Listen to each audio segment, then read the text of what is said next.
उत्पादन बढाउन चाहिन्छ सबैको साथ। उत्पादन गरौँ सके जति, खुसी बाँडौँ एकसाथ। नमस्कार अनि हार्दिक स्वागत छ कार्यक्रम कृषि संवादमा। कार्यक्रममा हामी कृषि क्षेत्रमा भएका व्यावसायिक अभ्यास, खेती प्रविधि, कृषि क्षेत्रका समस्या र समस्या समाधानका उपायका विषयमा चर्चा गर्दै आएका छौँ। दर्शकवृन्द, आज हामीले बाख्रा पालन व्यवसाय गरिरहेका किसानहरूले भोगिरहेका समस्या, किसानहरूका अनुभव तथा समस्या समाधानका उपायबारे चर्चा गर्नेछौँ।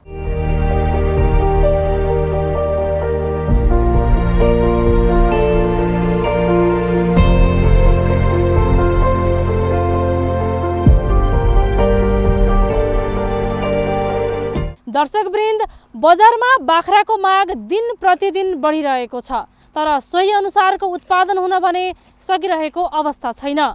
विश्व महामारीका रूपमा फैलिएको कोरोना भाइरसका कारण किसानहरू यो व्यवसायबाट प्रभावित बनेका छन्।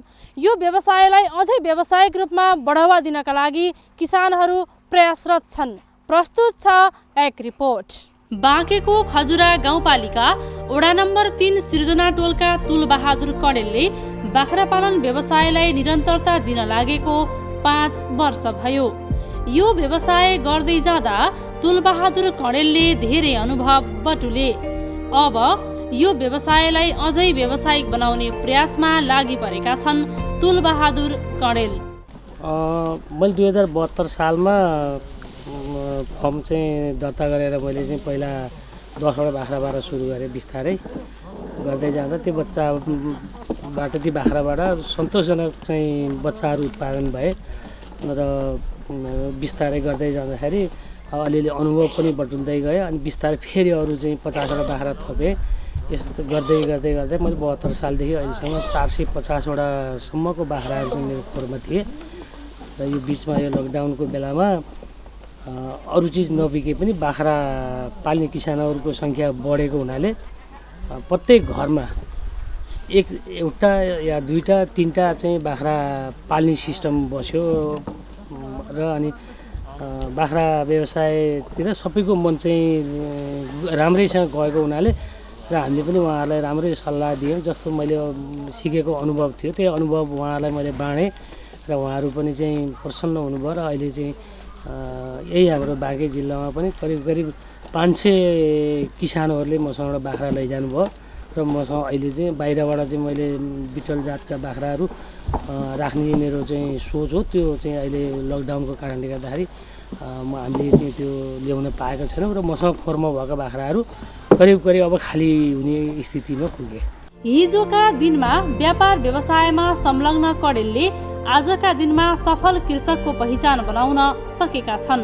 यो पहिचानले कडेललाई व्यवसायलाई निरन्तरता दिन हौसला मिलेको छ।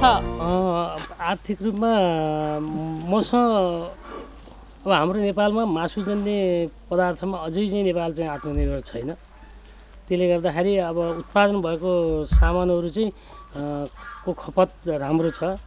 र अहिले चाहिँ इन्डियाको बोर्डरहरू चाहिँ अथवा इन्डियाबाट चाहिँ यहाँ बाख्रा सिधै चाहिँ आउने क्रम पनि रोकिएको हुनाले पनि होला, सायद मासुजन्य उसमा र बिउजन्य उसमा के अरे प्रयोजनको लागि चाहिँ बाख्राहरू चाहिँ राम्रैसँग गर्छ। र हामी प्राय किसानहरू जसले बाख्रा फार्म गर्नुभएको छ उहाँहरू सन्तुष्ट हुनुहुन्छ यो स्थितिमा चाहिँ। मैले बाख्रालाई किन चाहिँ देखेँ भने हामी पहिल्यै पुर्खा बाबुबाजेको पालादेखि नै बाख्रा घरमा थोरै धेरै पालेको र यसैलाई चाहिँ व्यावसायिक तरिकाले पाल्दाखेरि बढी नाफा हुन्छ भन्ने हिसाबले पनि त्यो रोजियो। र अर्को कुरो नखदमा बिक्री हुने, जतिखेर आफूलाई पैसा चाहियो त्यतिखेरै बाख्रा हटाउँछु भने पनि क्यास पैसा चाहिँ आउने, यो नगदे बालीको रूपमा पनि भएको हुनाले यो बाख्रा अरू खेतीलाई मोल पनि हुने अनि पाठापाठीहरू पनि राम्रोसँग चाहिँ बिक्री भएको हुनाले नगद पैसा पर्ने भएको हुनाले यो रोजेको। तुलबहादुर कडेल त एउटा प्रतिनिधि पात्र मात्र हुन्। अहिले अधिकांश किसानको रोजाइ बनिसकेको छ बाख्रा पालन। बाँकेको खजुरा गाउँपालिका वडा नम्बर 3 धौलागिरीका किसान बलबहादुर काउछा पनि बाख्रा पालन व्यवसायमै रमाएका छन्। हिजोका दिनमा अन्य व्यवसायमा लागे पनि 2073 सालदेखि बाख्रा पालन व्यवसायलाई रोजेर निरन्तरता दिइरहेका छन्। 5 वर्षको कार्यकालमा जे होस् मलाई राम्रै भइरहेछ, राम्रै देखिरहेको छु। अब साथीहरू आउँछन्, अन्य साथीहरू पनि आउँछन् हेर्नलाई, उनीहरूलाई पनि मैले सकेसम्मको सम्झाउँछु। अनि सबभन्दा पहिला घाँसको पहिला तयार गर्नु भनेर भन्छु है। अब त्यो अनुसारको गरिरहनु भएको साथीहरूले पनि है, कहाँबाट आउँछन्, कहाँबाट साथीहरू मसँग सोध्छन्। मैले जस्तो अनुभव छ त्यस्तै भनिदिन्छु। मेरो चाहिँ 5 वर्ष भयो है, 5 वर्ष कार्यकालमा मलाई चाहिँ एकदम ठिक भइरहेछ। कस्तो भयो भने अब के गरौँ भन्ने खुल्दुल भयो कि मलाई। अनि अब बाख्रातिर सुरु गर्नु पर्यो भनेर मैले सोच बनाएँ, छोरासँग सल्लाह गरेँ। अनि सोच बनाएपछि अनि त्यहाँदेखि मैले 25 बाख्राबाट सुरु गरेको हो। अनि यो सबै बनाउँदै भत्काउँदै गरेछु मैले। अझै पुगिरहेको छैन मलाई, अझै मैले बनाउनु पर्ने थुप्रै छ। त्यसपछि चाहिँ अब छोराले मैले आँटिसकेपछि गरौँ त नि भनेर गरिदियो। अहिलेसम्म राम्रै भइरहेछ कि। कति बाख्रा छन् अहिले 85 को हाराहारीमा छ। 85 को हाराहारीमा छ हैन? यो संख्या अझै बढाउने योजना बढाउने 100 माउ पुर्याउने, अरू चाहिँ त्यो बच्चाबच्ची त खसी बोकाहरू त बेग्लै हुन्छ। 100 माउ पुर्याउने मेरो योजना छ। बाँकेको खजुरा गाउँपालिका वडा नम्बर 3 मनकामनाका किसान कृष्ण पौडेलको पनि बाख्रा पालन व्यवसायसँग सामिप्यता छ। हामी उनको बाख्रा फार्ममा जाँदा बाख्रालाई आहार व्यवस्थापनमै व्यस्त थिए। सुरु गरेको 3 वर्ष भयो। संरचनाहरू गरेको बनाएको र घरको 2टा बाख्राबाट स्टार्टिङ सुरु गरिएको हो। र अहिले चाहिँ हामीसँग 60-65 वटा बाख्राहरू पनि भइसक्यो। र आम्दानीको स्रोत भनेको अहिले चाहिँ हामीले बिक्री वितरण नगरेको भएर आम्दानी नदेखिएको हो। 2टाबाट 65 बनाउनु भनेको धेरै हो। तर हामीलाई के हो भनेपछि त हामीसँग उन्नत जातको बाख्राहरू पनि भएन र उन्नत जातको बाख्रा कहाँ पाइन्छ र कसरी मिल्छ भन्ने कुरा हामीलाई सम्बन्धित थाहा पनि भएन। र हामीलाई भनौँ न अब सरकारले त कृषिमा लगानी भएको छ भन्छ। तर मैले चाहिँ खासै केही भएको पनि देखेन र कसैले सोद्धा पनि सोध्दैन के।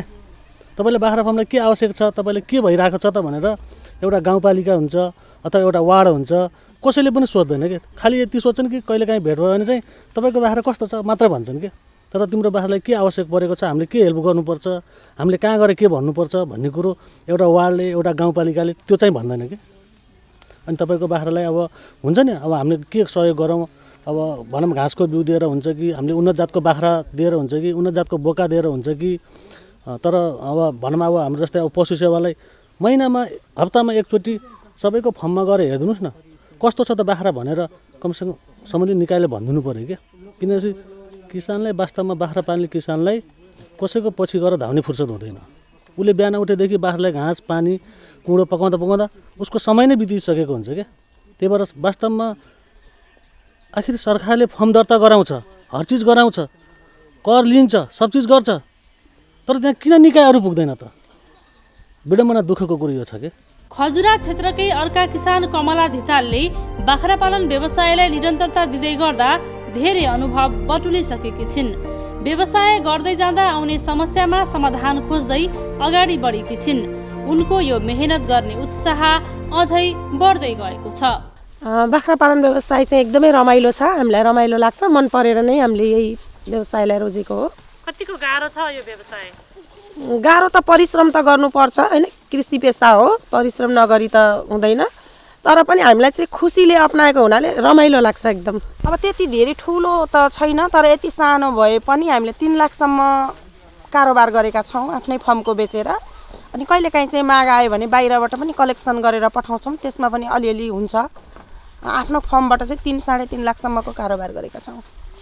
अब यो व्यवसायलाई कसरी अगाडि बढाउने सोचमा हुनुहुन्छ? अगाडि बढाउन त अलिकति खोर स्ट्रक्चरहरू बढाउन पाएको भए बोका हामीसँग छ। हामीले अब यसैबाट उन्नत पाठापाठीहरू लिएर बोकालाई चाहिँ एक्सचेन्ज गर्दै अगाडि बढाउने सोचमा छौँ। तर हामीसँग अहिले आर्थिक त्यति ठुलो भनौँ जम्मा भएको छैन। अनि खोरहरू बनाउनलाई चाहिँ अलिकति धेरै नै रकम चाहिने भएको भएर हामीसँग छैन। अलिकति खोर सुधारहरूको लागि केही पहल भइदिएदेखि चाहिँ अगाडि बढाउने सोचमा छौँ। किसानहरूको यो उत्साहलाई कहिले महामारी र कहिले रोगले पनि उत्तिकै सताउने गर्छ। कोरोना भाइरसको महामारीले बाख्रा पालन गर्ने किसानलाई झनै सतायो। लकडाउनको बेला किसानले बाख्रालाई आवश्यक पर्ने दाना जुटाउन पनि समस्या झेले, साथै आवश्यक पर्ने सल्लाह सुझाव समेत पाउन सकेनन्। यस्ता महामारीको समयमा अन्य किसान जस्तै बाख्रा पालन गर्ने किसान पनि मर्कामा परेका थिए। अब यो महामारीले जुन हाम्रो अन्यत्र बिउको रूपमा हाम्रो जान्थे ती जान पाएनन्। ती ढुवानीको कारणले यहीँ स्थानीय तहमा बेच्न पर्यो र स्थानीय तहमा बेच्दाखेरि सबै चाहिँ बाख्रा हाम्रो चाहिँ उत्पादन भएको बाख्रा स्थानीय तहमा नकट्न नि सक्छ र हामी सस्तो मूल्यमा पनि दिनुपर्ने भयो। र यदि चाहिँ लकडाउन नभइदिएको भए हाम्रो बाख्रा झापादेखि चाहिँ महाकालीसम्म जान्थे होइन, कम्पिटिसनको हिसाबमा जान्थे। अब अहिले हामीसँग बाख्रा उत्पादन भयो तर उत्पादन गरेको चिज चाहिँ बाहिर लान पाइएन।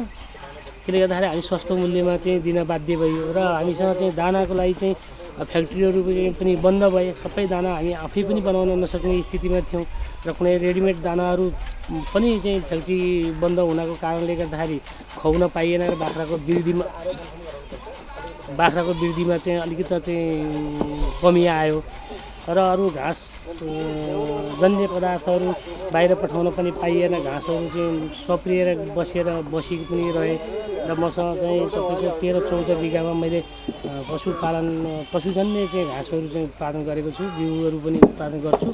ती बिउहरू पनि लकडाउनको कारणले यातायात नखुल्नाले अब प्रसारण गर्न पाइएन। ती नोक्सानहरू त धेरै छ। समस्या त धेरै समस्या हो। अब त्यति बेला त मैले त खासै त्यो गरेन, दाना पुर्याउनु गाह्रो भयो के मलाई। अब खोज्न जाँदाखेरि कहीँ पनि अब त्यो भाइरसको डरले चाहिँ पसलै नखोलिदिने अनि दाना पुर्याउनु दो भयो। अनि त्यहाँ मैले आफैले घरमै बनाएँ, आफैले रेडी बनाएर यिनीहरूलाई पुर्याइदिएँ, सबै गरेँ। अब त्यसरी चाहिँ मैले जस मैले व्यवस्थित गरेछु। व्यवसायमा नोक्सानी भन्दा पनि असर त पर्यो, किनभने अब राज्यबाटै भएको सबै कुराहरूले नै असर गर्ने हो व्यवसायलाई पनि होइन। अब राज्यमा नै ठप्प हुँदाखेरि चोकर दानाहरू पाउन एकदमै गाह्रो भयो। अनि पाएको दानाहरू पनि त्यति क्वालिटीको थिएन। अब जस्तो कर्णाली फिडबाट दानाहरू ल्यायौँ, पहिलाको तुलनामा चाहिँ लकडाउनको समयमा ल्याएको दानाहरू राम्ररी बोकाहरूले खाइदिएन। त्यो कारणले पनि अनि चोकरहरू चाहिँ जब मैले व्यवसाय सुरु गरेको थिएँ 900 रुपियाँ बोरा थियो। अनि लकडाउनको बेलामा चाहिँ मैले 1800सम्म तिरेँ। अनि महँगी एकदम आकाशिएर गएको थियो। अनि प्रभाव त पर्छ सबै कुरामा। र एउटा कुरा के भने चाहिँ अलिकति भनेको बेलामा चाहिँ औषधिहरू चाहिँ इन्डियन औषधिहरू चाहिँ नपाइने हुनाले त्यो एउटा समस्या हो। ठुला विपदको बेला मात्र होइन, अन्य समयमा पनि बाख्रा पालन गर्ने किसानहरूले समस्या भोगिरहेका हुन्छन्। बाख्रा पालन व्यवसाय गरिरहेका किसानले आवश्यक पर्ने सल्लाह सुझाव र सहयोग सहज रूपमा नपाएको गुनासो गरेका छन् भने अर्कोतर्फ सहुलियत दरमा ऋण सहयोगका साथै रोगको निदानका लागि सहयोगको अपेक्षा गरेका छन्। उन्नत बोका होइन हो मेन गरेर चाहिँ बोका उन्नत भएर त्योबाट चाहिँ उन्नत नस्ल सुधार गरिएका पाठापाठीहरू लिन सकियो भने त्यो चाहिँ कृषिमा राम्रो पक्ष हो। बोकाको लागि चाहिँ एकदम फर्म सञ्चालनमा पहिलो नभई नहुने कुरा चाहिँ बोका हो। अनि अर्को कुरा चाहिँ कृषिमा चाहिँ सरकारले हेरिदिनु पर्ने पक्ष चाहिँ जस्तो घाँसहरूको लागि होइन, बिउ बिजनहरूको लागि, अनि भएन भनेर कृषि पेसा गर्नेहरूलाई बेला बेलामा त्यो दानाहरूको लागि एकदम आवश्यक पर्छ। अनि उधारो पाइँदैन। अनि कृषि भनेको यस्तो चिज हो जो 6 महिना वर्ष दिनमा मात्रै योबाट बेचेर नाफा लिन सकिन्छ। अनि दाना पानीको लागि चाहिँ दैनिक रूपमा चाहिने भएको हुनाले अब कहिलेकाहीँ पैसाहरू भइदिन्न, त्यस्तो बेलामा अलिक अप्ठ्यारो हुन्छ। अनि सहकारीहरू भइदिएको भए र मासिक रूपमा दाना पानीहरू ल्याउन पाउने अनि बेचेपछि तिर्न पाउने त्यस्तो भइदिएको भए अलिक सजिलो हुन्थ्यो कि जस्तो लाग्छ। घाँसको बिउहरू चाहिँ हामीलाई पशु सेवा कार्यालयले 2 वर्षदेखि चाहिँ उपलब्ध गराउँदै आउनु भएको छ। अनि अरू कुराहरू त त्यस्तो खासै जुकाको सामान्य जुम्रा र जुकाको औषधिहरू उपलब्ध गराउनु भएको छ पशु सेवा कार्यालयले। अरू कुराहरू चाहिँ त्यस्तो पाएको छैनौँ। रोगका समस्याहरू छन्, त्यो पिपिआरहरू भयो। अब हामी सबै किसान चाहिँ बाख्राको रोगको बारेमा चाहिँ विज्ञ छैनौँ। त्यसले गर्दाखेरि यी बाख्रामा चाहिँ कस्तो हुँदो रहेछ त कुनै कुनै रोग यस्ता रहेछन् कि हामीलाई पत्तै हुन्न र बाख्रा चाहिँ एकपछि दोस्रो पछि तेस्रो गरेर चाहिँ ट्रिटमेन्ट गर्न नपाउँदै चाहिँ जाने समस्या चाहिँ ठुलो रहेछ। अनि त्यसपछि अब पिपिआर समयमा हाम्रो पिपिआरको खोप पनि हाम्रो कहिले उपलब्ध गराउने बाहिर हामीले किन्न नपाउने र सबै चाहिँ सरकारी उसमा चाहिँ निर्भर हुँदाखेरि चाहिँ अब समयमा चाहिँ पिपिआरको खोप नपाउँदा पनि बाख्रा चाहिँ एकदम चाहिँ मर्ने सम्भावना चाहिँ छ। अहिले हामीसँग खासै रोगको पनि पत्ता नलागेको र चरनको रूपमा पठाउँदाखेरि पुरा चाहिँ चढ्दै गए, चरेको बाख्राहरू आज चरेर आयो भने भोलिपल्ट चाहिँ मुख सुन्निने र चाहिँ खाँदै नखाएर चाहिँ मर्ने सम्भावना चाहिँ धेरै भयो र अहिले हाम्रो 10-20वटा बाख्रा त्यसरी पनि मरे। पहिलो स्थितिमा जाने भन्ने कुरोमा त हाम्रो निरन्तर प्रयास छ। हामी स्थानीय तहसँग पनि सहयोगको अपेक्षा गरेका छौँ, कुरा राखेका छौँ। अब हामीलाई कुन तरिकाले राज्यले हामीलाई चाहिँ सपोर्ट गर्नुपर्छ, त्यो सपोर्टको चाहिँ व्यवस्था चाहिँ मिलाउनु पर्यो भन्ने कुरो हाम्रो माग छ। हामीले त धेरैपल्ट हामी चाहिँ यो सभा गोष्ठीहरूमा पनि हामी सम्मिलित हुन्छौँ, हामीलाई पनि आमन्त्रणा गरिन्छ। हामीले चाहिँ राखेको कुरा के छ भने हामीलाई व्यवसाय गर्ने मान्छेलाई नगद पैसा दिनुहोस् भनेर हामी भन्दैनौँ र जसले गर्छ र गरेको छ त्यो मान्छेलाई चाहिँ कुनै फोहोर व्यवस्थापनको लागि या कुनै सहुलियत कर्जाको रूपमा चाहिँ अनुदान दिएर हुन्छ कि या काम गर्ने हाम्रो कामदारहरूको सङ्ख्या हाम्रो हेरेर उत्पादन हेरेर काम गर्ने कामदारको तलबमा चाहिँ अनुदान दिनुभयो भने व्यवसाय चाहिँ फस्टाउँछ। यो चाहिँ वृहत तरिकाले आउनुपर्छ। अरू त यो जुन एउटा संस्था छ त्यो संस्थाले चाहिँ किसान 2ले चाहिँ मलाई धेरै सहयोग गरेको छ। उसैले कार्यक्रम दिन्छ अनि म त्यसैको सल्लाह अनुसार हिँड्छु। घाँसको बिउ दिएछ मलाई 50% पैसा लगाएर 50% उनीहरूले लगाएर बोका दिए। अब जस्तै भर्खर देखिनु भयो यो बिचको यसलाई 40,000 परेको 22,000 मैले दिएको, 22,000 किसानले दिएको छ। भने सरकारी सहयोगको चाहिँ अपेक्षा गर्नुभयो, गैर सरकारी क्षेत्रबाट चाहिँ पाइरहनु भयो? गैर सरकारीबाट पाइरहेको छ। हाम्रो कृषि पशु उसले चाहिँ 6 किलो बर्सिम घाँसको बिउ उहाँहरूले दिनुभएको थियो। घरमा आएर हेर्नुभयो बाख्राहरू पनि, उहाँहरू त्यही हो अनुदान पाएको भन्ने कुरो। 6 किलो बर्सिम घाँसको बिउ तलदेखि नै हेर्नु पऱ्यो कि वार्डबाट गाउँपालिकाभन्दा प्रदेशले यसरी हेर्नु पऱ्यो। र वास्तवमा किसान भनेको को हो त? वास्तवमा किसानले पाउँछ कि पाउँदैन त? वास्तवमा त्यो बुझ्नु पऱ्यो क्या राज्यले। किनकि खोल्तीमा फर्म छ उसले अनुदान पाएको छ, तर पाल्ने किसानले पाएको छैन। र त्यो गर्दाखेरि भएका फर्महरू पनि बन्द हुने अवस्थामा छन्। किनभनेपछि एउटा किसानले मामुली किसानले 30-35 लाख रुपियाँ 40 लाख रुपियाँ लगाएर बाख्रा पाल्नलाई गाह्रो हुन्छ। किनकि बाख्राको आम्दानी भनेको कमसेकम 2-3 वर्ष 4 वर्ष लाग्छ आम्दानी आउन। तर 4 वर्षसम्म त्यो किसानले ब्याङ्कको ब्याज कसरी तिर्ने त? वास्तवमा त्यो किसानलाई ब्याङ्कको ब्याज छुट हुनु पऱ्यो, उसको रेखदेख हुनु पऱ्यो, उसलाई उन्नत जातको बाख्राहरू कहाँबाट ल्याउने भन्ने कुरो सरकारले व्यवस्था गरिदिनु पऱ्यो, बिउ बिजनहरूको व्यवस्था गरिदिनु पऱ्यो। अब कुन किसिमको घाँस तराई भेलमा हुन्छ त? किसानले त घाँस भन्छ, जे पाए त्यो घाँस लगाएर त भएन नि। मौसम अनुसारको बिउ बिजन दिनु पऱ्यो नि। घाँसको बिउ चाहिएको छ तपाईँलाई असोज महिनामा, बिउ दिन्छ पुस महिनामा, अनि कहिले छरेर कहिले खुवाउने। वास्तवमा त्यो चाहिँ सम्बन्धित निकायले गरिदिनु पर्छ।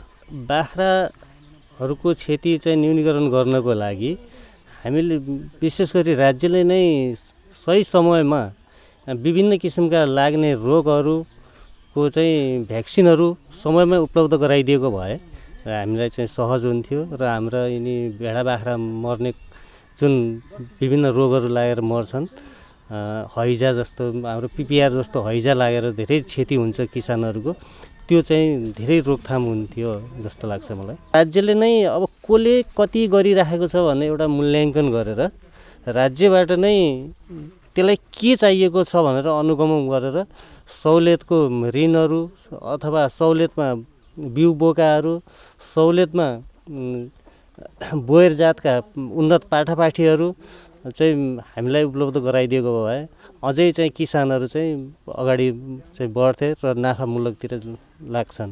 बाँकेको खजुरा क्षेत्रमा बाख्रा पालन व्यवसाय गरिरहेका किसानहरूको समस्या समाधान गर्नका लागि खजुरा गाउँपालिकाले पनि समन्वयात्मक भूमिका खेलिरहेको बताएको छ।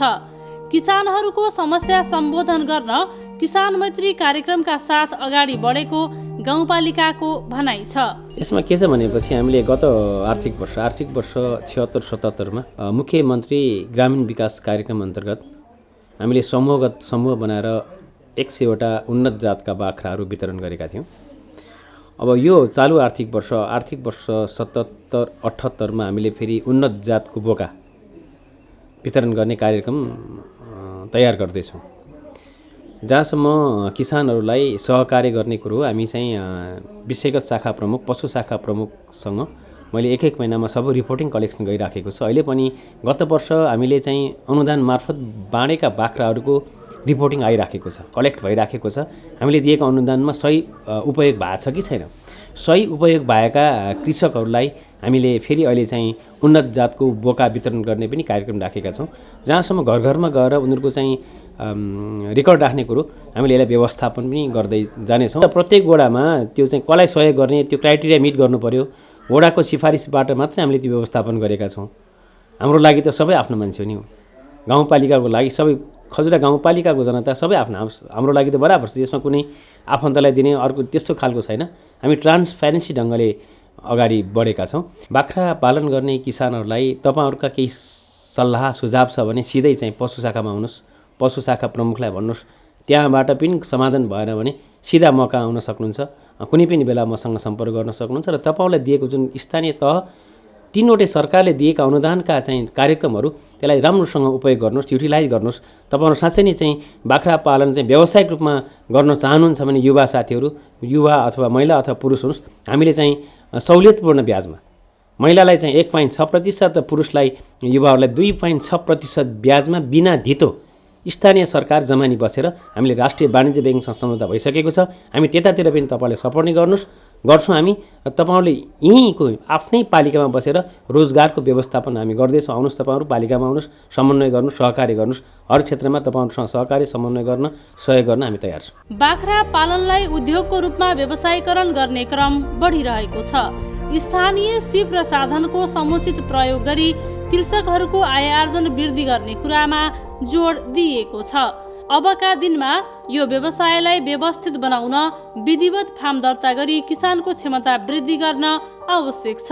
यस्तै सेवा प्रदायक निकायसँगको साझेदारी बढाउनु पर्ने कुरामा पनि ध्यान दिन जरुरी छ।